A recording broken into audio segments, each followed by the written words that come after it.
Wow, we're talking about a win tonight. That's new.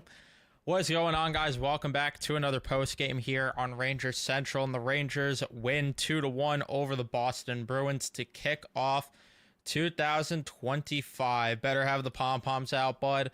I will for Jonathan Quick tonight if I'm going to bring the pom-poms out for anyone, even though there's, not a great tank commander, if you will. But, yeah, Jonathan Quick, he played great tonight. He was unbelievable. I mean, without him, they lose this game. It's not even a question. Not even a question. They lose this game without Jonathan Quick tonight. I'd break the pom-poms out for him, which again, I'm not gonna get into. You know what I would say about if Quick wasn't in goal. I won't get into it. I won't go there tonight. I won't. Jonathan Quick was unbelievable though tonight. He was unreal. Every single high danger chance he was stopping. Pretty much every single one that went his way. That Marchand, Pasta, Lindholm line must have got like 12 high danger chances alone. And Jonathan Quick stood on his head and kept them in the game and won them the game. Without him, there's no way they win this game. There's just no way. He was unbelievable tonight. So, shout out to him. Shout out to Brett Berard, who had another great game.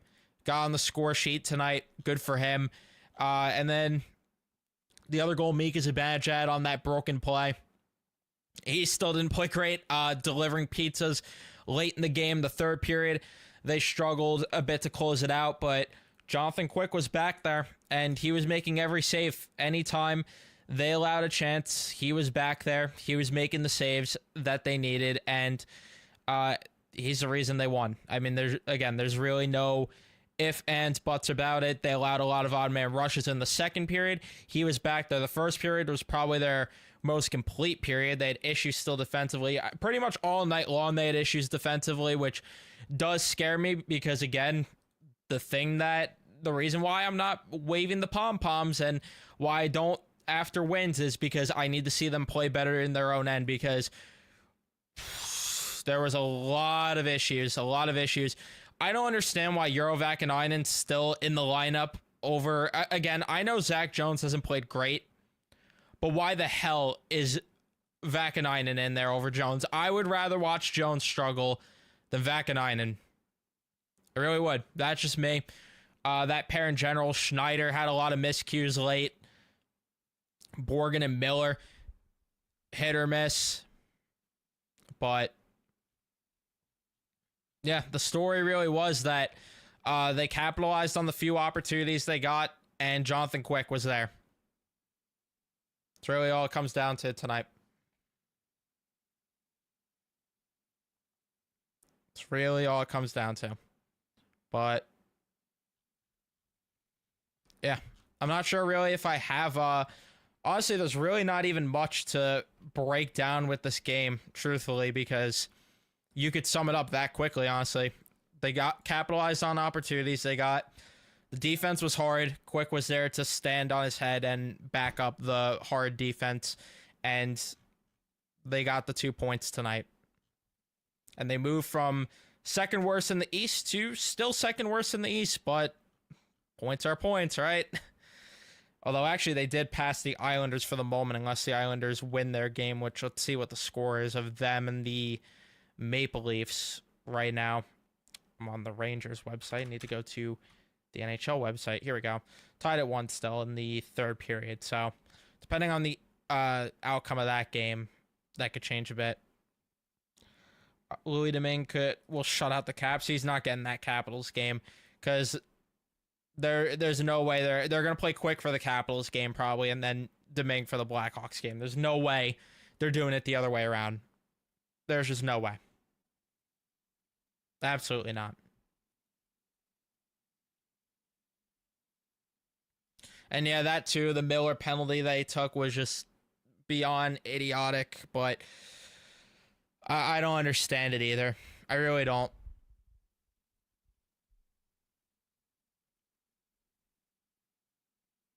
And yeah, I mean, that goes without saying that Meek is not great, but it is what it is. And honestly, usually after wins like this, I will like go more in depth and just be I'd be like annoyed with the fact that the effort still wasn't great and that they won the game. But I'm at the point where honestly my bar is lower for this team, where all right, if that's what they're going to be, then I guess that's the bar that I should set, right? So, Dylan Garand is injured to my knowledge, at least. That's why. Otherwise, I would love Dylan Garand up here. You know me. I am a Dylan Garand stan. But yeah, I'm pretty sure that he's injured right now. Because Talon Boyko played the other day, and let me tell you, my guy Talon Boyko, how about him getting a shutout his first game in Hartford? Shout out to Talon Boyko. And I wouldn't have even known that if it wasn't for Nick telling me that, but Talon Boyko, how about him? Gotta love it.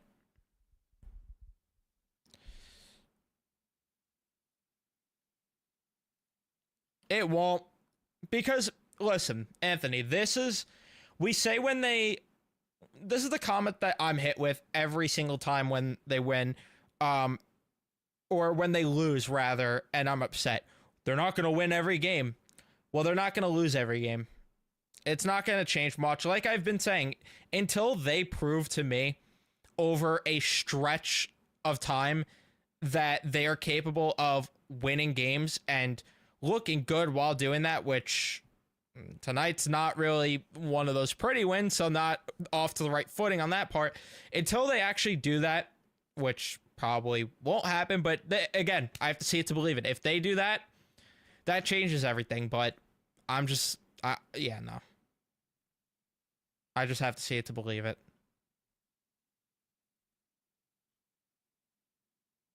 Do I think Quick is gone at the deadline? If they're sellers, he has to be. I mean, they got to capitalize on his value there. Absolutely. Yeah, Quick stole this one. I know.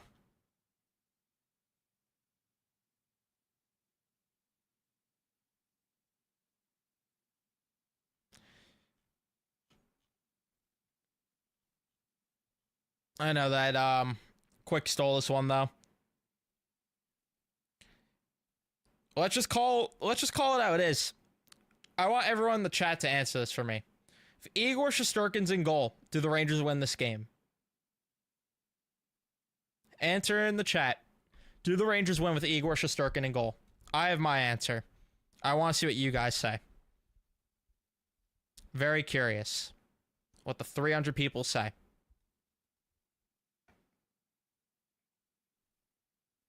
We got a no, we got a no, we got a no, we got a no. No, no, no, not moved. Yeah, another no. No, yeah, we pretty much got no's across the board here. Toronto just scored. Well, there you go. So the Rangers are at last in the division by the end of the night, probably. But nevertheless, pretty much no's across the board here. No's across the board. They paid him 11.5. Oh, wow.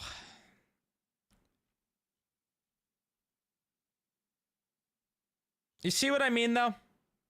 Like, this is the living proof of the argument I made this entire time. This team's strength is goaltending. This is their strength. In terms of the one area that they could turn nothing into something, or, you know, they could just find prospects from wherever, whenever, and get them to perform at a better level. See, this has been my point. I don't know. I can't say that confidently. The Blackhawks got the W against the Rangers earlier in the year. And yeah, Igor again on a mental break, which I don't know if he's actually injured or if it's a mental break. I'm willing to lean towards this being a mental break for Igor, just given the track record of this sort of deal. I'm willing to bank on it being that. And if it is, again, what are we doing here? What are we doing here? Giving him 11.5 million. Okay, that ties it at 3. They are not that great at all. Thank you for the $2. Imagine if Quick stays hot and they bench Igor. They should have done it earlier in the season, and I said this. I said earlier in the season they should have done this.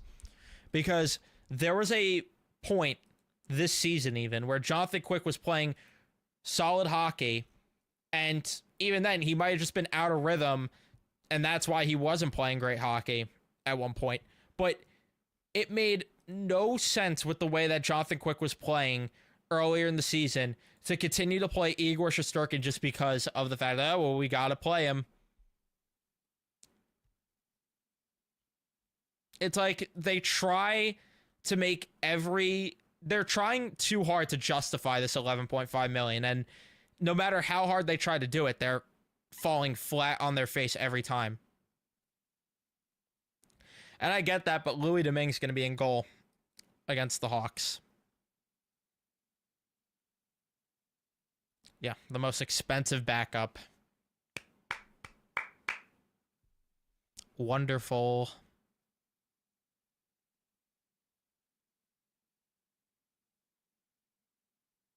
And yeah, I mean, this is it. That they put guys in based on their cap hit.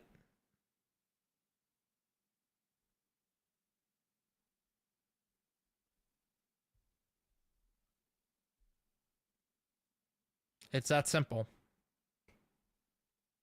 I love how the Ducks jumped us in the standings. Yeah, the Ducks, the Jacob Trouba Ducks.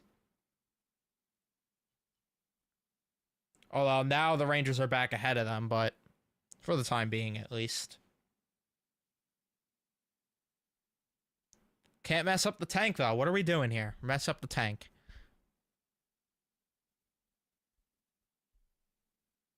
Can Igor still be traded? Technically, but I highly doubt they're going to. Evan, I hope you agree with me that this is one of those wins where we should just not care and feel dumb because they played horrible. That's where I am. Again, if anyone does not want to hear that, then I'm not the channel to listen to. But yeah, I mean, I agree there. But I'm also not saying much, and I'm not mad that much because, again, I'm at the point where the bar is just lower.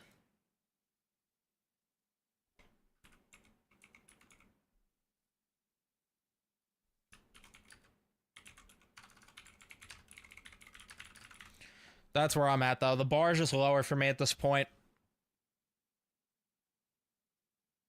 Are the Rangers still in range of getting Higgins? Yeah, they are. They're in range of getting Higgins right now.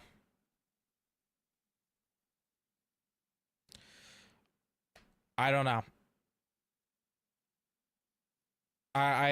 You have to ask me at the end of the season, and I'd have to know where they are in the standings to know if I think they got a legit shot to get Higgins or not.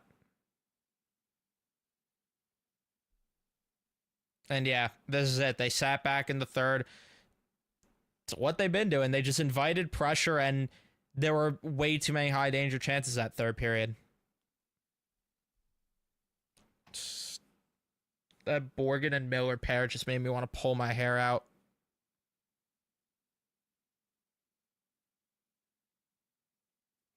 I could tell you right now, if the Rangers had the option between Higgins and Martone, they're taking Higgins just because they have Gabe Perreault. I can tell you right now. Fuck up Higgins like every prospect, probably. I actually disagree. I don't think Miller played a great game, honestly. I thought he was okay at best. He had a couple of nice plays here and there, but I actually would disagree with that. Islanders lost. All right. Well, there you go. So Rangers are not last in the division. They cannot tank right either.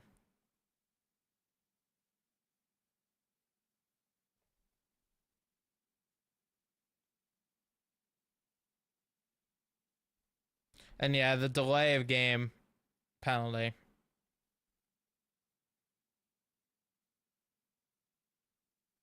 And yeah, Lafreniere, I know he didn't play great. Panarin didn't play great. That line in general did not look good. Lafreniere needs a clinic on how to play in the D zone. He needs a clinic.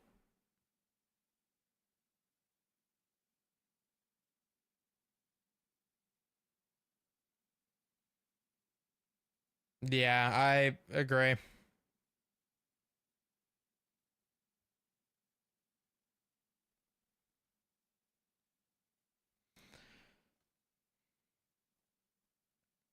Honestly, the stream is so much easier to do right now with the fact that I am just like, again, I'm at a point where the bar is just so much lower for me. And also it's just hilarious. By the way, again, the viewer count when they right now compared to when they lose games, which is really, really funny. But either way, this is just so much easier to do with lower expectations now.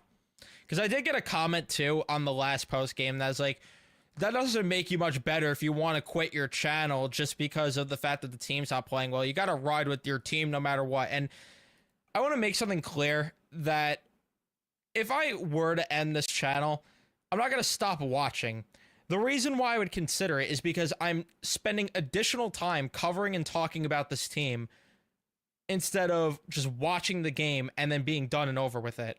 Where if I stopped, I would not be doing this and it wouldn't be spending additional time talking about this team, and I would watch other teams ahead of this team when my other teams are playing better, but I wouldn't stop watching the team. I just wanted to make that clear too, because I don't want to be accused of being a bandwagon now.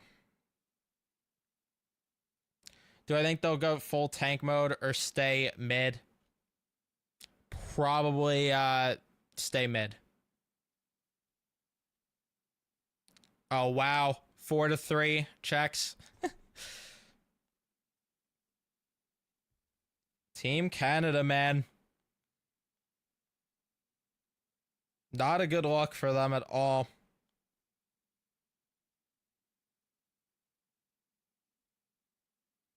Thank you for the $2. Time to wake up. Rangers are so bad.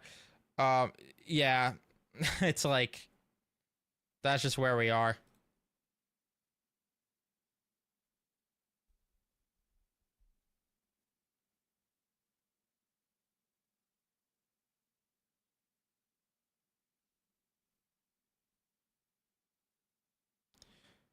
Canada's done. Yeah, I could not even like. It's so bad with them. It is so bad.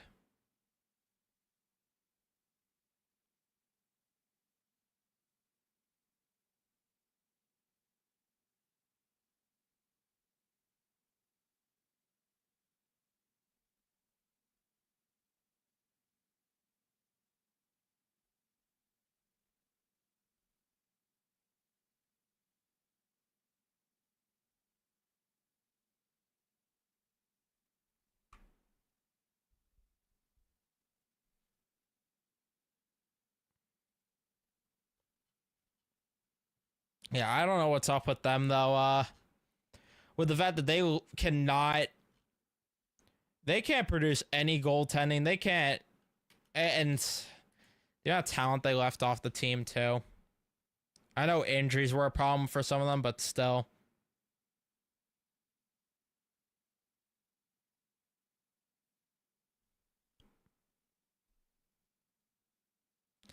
And they would take Higgins if they got the chance, but again, I just don't know if they're going to be bad enough to get him, unfortunately.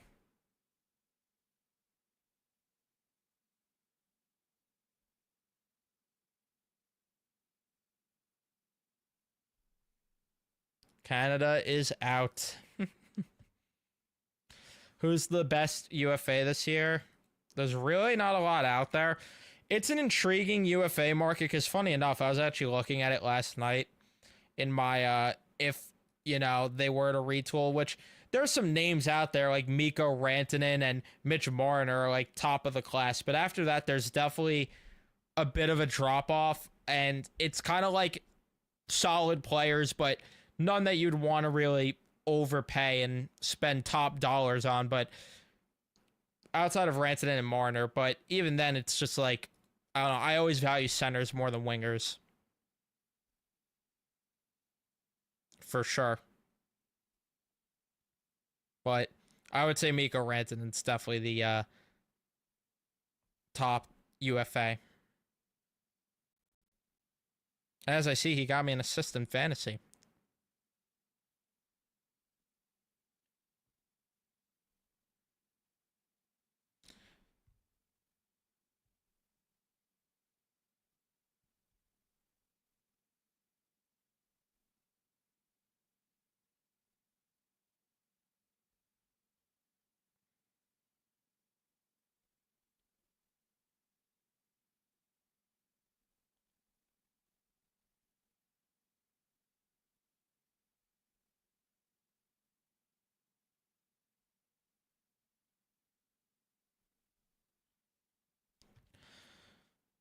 Sorry, was looking at something. I've been seeing on X all day Mika might be opening. Okay, I want to address that stuff with the JT Miller thing just because it's a relevant conversation right now with the fact that you have Paul Bissonnette on Spit and Chicklets, and you have all these media outlets saying that the Rangers have tried to trade for JT Miller for a bit now. Apparently at the 2022 deadline, they didn't want to give up Braden Schneider. They offered Hedel, Lundqvist, and a first to try to get JT Miller, and they said no to that.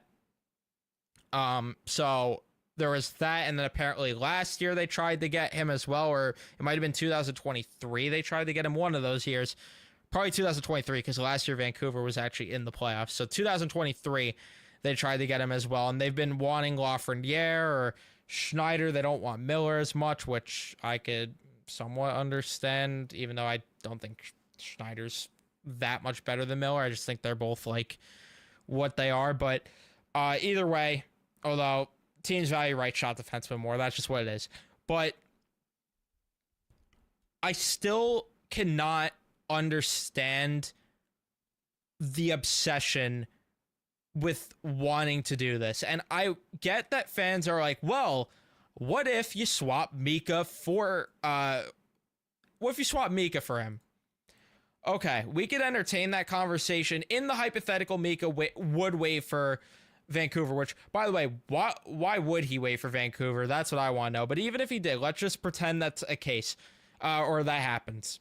They would have to add something to him.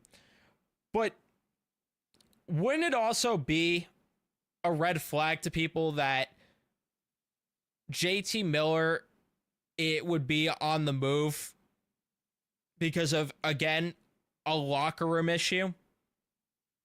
And you're adding another contract that would not age well at all. He is going to be 32 come March, making $8 million for, what is it, the next 7 years? 6 years. 5 years after this. So you're paying him $8 million for the next 5 years. And I get that he is a better player than Mika Zibanejad.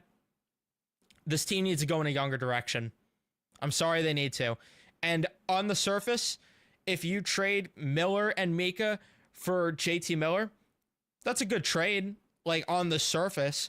But my problem with it is more the fact that you're hamstringing yourself to another contract that I would give it 2 to 3 years at least until we're asking for JT Miller to be traded. And on top of that, what if that takes you out of the running for a premier free agent in a couple of years? And I get that it's not a guarantee that a guy like Eichel or McDavid is going to hit the open market. But I would rather wait it out, go in a younger direction, recoup some assets, and then try to pursue one of those guys in 2 years. And I get it's not a guarantee you don't get them. but the likelihood of a JT Miller type player being available in 2 to 3 years is far greater than the likelihood of a McDavid or Eichel being available in the next few years. That's my opinion. To each their own, but I would stay clear of getting JT Miller. And I get the whole thing where people think he's going to, help the locker room out because he's an alpha male and he's going to put these guys in their place. But at the same time, there's truth to the fact that there's being a leader and the right way about it too. That's number one. And number two, it's the fact that it's happened in multiple destinations now. And it's also hard for a guy that doesn't wear the C somewhere and has not won much in this league to command the respect in the locker room. But either way, I would rather them. I can tell you right now, if Vancouver's open for business, I'm trying to get Elias Pettersson before JT Miller, because that's a trade. Honestly, this might sound weird, but I think it's more feasible because I'd be willing, or the Rangers at least should be, but if I'm the Rangers, I would be willing to part with a guy like Alexis Lafreniere to land an Elias Pettersson. I would be willing to part with a Braden Schneider to get Elias Pettersson. I'd be willing to part with the guys that Vancouver actually wants to go get Elias Pettersson. Where with JT Miller, I'm not parting with those guys to get him. There's no way. There's just no way. But that's my opinion. Thank you for the $2. Again, time to wake up. What are your thoughts on Jones' comments with the media? Similar to Kakko. It's similar to Kakko, which it's funny that he's like, I'm not trying to pull a Capo here when he was talking to the media, but I'm glad he didn't throw his teammates under the bus, but he has every right to be pissed off. I know he hasn't been playing great, but when you're watching Eurovac and Einen go out there, thank you for the $5, Jay Lewis. The Rangers never put their youth at the end of the game to protect the lead. Berard is here to stay. Jones complained about ice time trade soon. Thank you for the $5 again. If I were him, I would request a trade. That's just me. I would request a trade if I was Zach Jones. Thank you for the $2, Jay Lewis. Hoffman called up when Smith gets traded. Probably.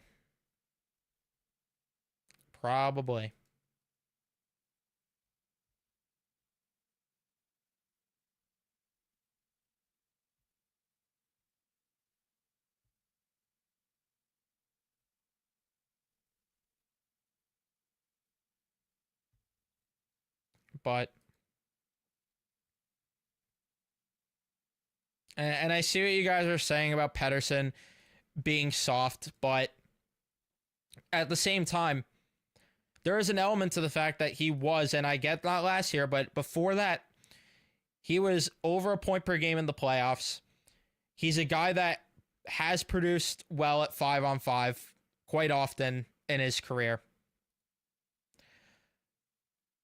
I'd be willing to take the risk. I'd rather take the risk on Elias Pettersson at age 26 than JT Miller. That's my opinion. I'd rather that. We also heard Karl Anthony Towns was soft, though. Remember that? Remember when Karl Anthony Towns was soft as shit? Look at him for the Knicks. And I know it's different sports and everything and all that other stuff, but I'd rather take the risk of Elias Pettersson not working out than JT Miller. Because at least with Elias Pettersson, if shit hits the fan with him, I think that deal is way more movable than JT Miller if shit hits the fan. And I know that he has full no move clause and everything, but guys can waive. JT Miller has a no move clause right now.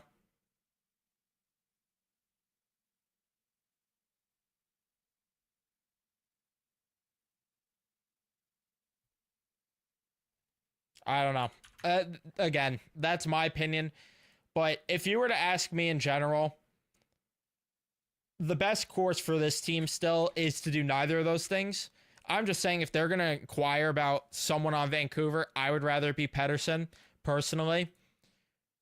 But if I'd rather them do neither, and I would rather them instead just, again, trade what they have right now in the veterans, go in a younger direction, draft their own players, and then gear up to target a big free agent in a few years by doing it that way. Because this team needs to get younger. They need to add more speed. And they just need to go in that direction.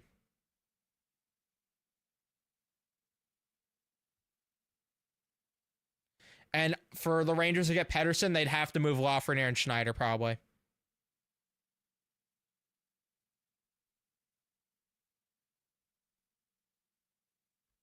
They would probably have to move both of them. So it would have to be done before July 1st, because that's when Laf and Pettersson's no-move clauses kick in. But it would probably cost both of them, because those are the guys that Vancouver wants. And I'm sorry, but I'm doing it.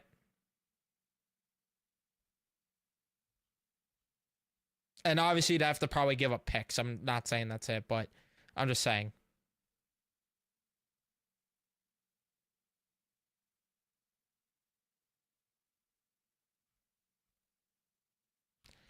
It depends what Pettersson you're getting. If you get last year's Pettersson or, 2022-23 Pettersson, yeah, he's disgusting on both ends of the rink. And I get the fear of, again, I'm not disputing the fear of the contract and the fear of him being soft. I get all that. I get the worries, but I'm sorry. It's something that you'd have to consider. At the very least.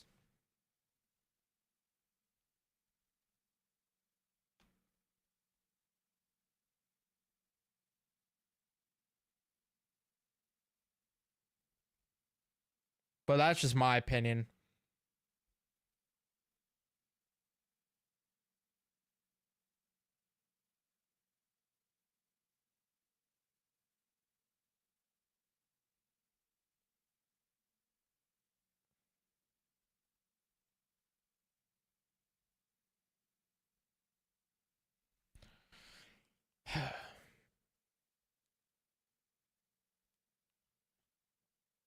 All right. I think I'm going to wrap up the stream here now, guys. Yeah, I'm going to wrap things up here. Thank you guys so much, though, for tuning in and watching.